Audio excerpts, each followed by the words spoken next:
don't tell me your troubles. No, I don't have the time to spare. So, I have a question actually more about the police brutality angle of things. You know, we've seen all the videos of the flashbangs and people just really getting brutalized out there. And I'm wondering what you guys think that people in the Occupy movement can do to counter that, if anything. Yeah, there's definitely a lot that we can do to counter that. I'm going to play a little bit devil's advocate that some people don't believe we asked for it or antagonized, but I do believe we did. There's a lot of people who went out there and who I've spoken to and I've worked with constantly that say they're out there to fight the police. And when you bring that kind of mentality, you're going to get that. You're gonna, you know, that's gonna manifest for you. So there definitely was a way that people approached the situation or only became active. What we talked about earlier was people coming to mobilize when the cops came out, that thousands of people would come out. Yeah, when the cops came out, but why would you not come the day before? Why would you not come when, you know, the real work needs to be done?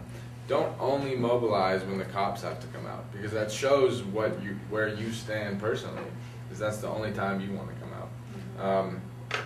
So if you're there constantly, whether the cops are there or not, I think that stands more towards you're not going to have those big battles because you're always going to have the numbers, and the cops will never want to come. So it's on both sides. The cops, you know, came with us with overwhelming violence, but the way we conduct ourselves, I would say, invited some of it, and we can be more strategic and not have to put ourselves in that situation. So my thing is, blaming the victims of a violent crime is borderline disgusting. The truth of the matter is, I think Oakland has become a place where cops anticipate people who are agitated out in their streets and preemptively attack. At noon, or 1:30, let's say, on Saturday, when a march, a very peaceful march, mind you, with bubbles being blown and people dancing in the street, was met with flashbangs and tear gas. Preemptively, before a building was entered, before any sort of occupation happened.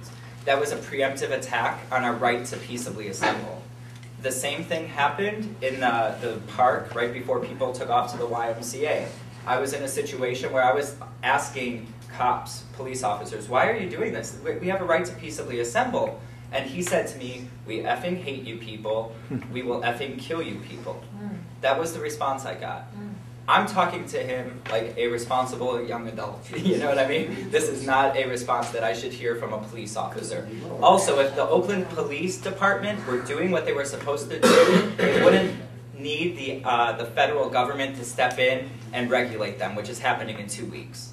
The feds are taking over the Oakland PD. Did you get your badge number on I didn't. I was immediately pulled away. Yeah, and flashbangs and tear gas happened immediately after that. So I mean, this is not something that we, by exercising our First Amendment right, should have to encounter. Unfortunately, in Oakland, people are so used to having to confront this issue that now they prepare for it. And now you're going to tell me that preparing for it is asking for it? That's like blaming a rape victim. You don't do that. That's not right. Yeah, just to touch on that, I don't believe, when you're blowing bubbles that you should be violently attacked. There's, and I'm more speaking out to the people who put themselves in the victim. I don't believe you should blame someone who's been victimized. I'm talking about putting yourself into the situation and making yourself a victim. I believe there's two different ones. I've spoken to, there's plenty of people that I was at the Occupy movement with who specifically told me they wanted to fight the cops and do that. So, there's both sides. And I just, as coming to this panel, I wanted to bring both sides that, we're not perfect and the other side is not perfect as well. Well, I'm going to sound sort of like a sleazy politician here, but I think it's really interesting that the more that we get attacked by the police, the stronger we get. Like, after Scott Olson was hit in the head with whatever that was, Occupy exploded. The film of UC Davis, cops pepper spraying those people sitting down, that gains us so much support and sympathy. in Berkeley, when the UC police, or I think maybe it's the Alameda Sheriff's Department, they were going crazy with their batons. That really gave us a lot of sympathy, and I think that people should defend themselves, but first and foremost, we should respond with human decency. We should show that we are, better than these people who are doing this to us. And we're really lucky in San Francisco in many ways because the police have never used flashbangs on us. They've never used tear gas. They've used their batons a lot. And I personally have never experienced any brutality from the police, but I just want to say that on January 20th, I saw these two really sweet old ladies whose face was covered in pepper spray. And I really wondered what kind of threat these really nice women that I knew could have posed. And it really just broke my heart. But I think we need to respond with it with human decency. I think that's an incredibly powerful thing. As a witness, can I speak very briefly?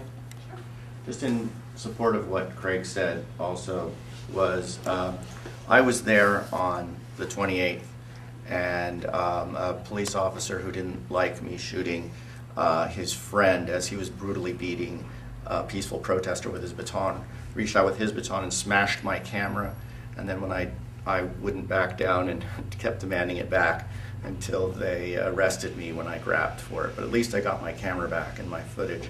But earlier when I was shooting, the police were across from us, and absolutely nobody was throwing anything at them. That did happen later in the day, true, but it did not happen earlier in the day.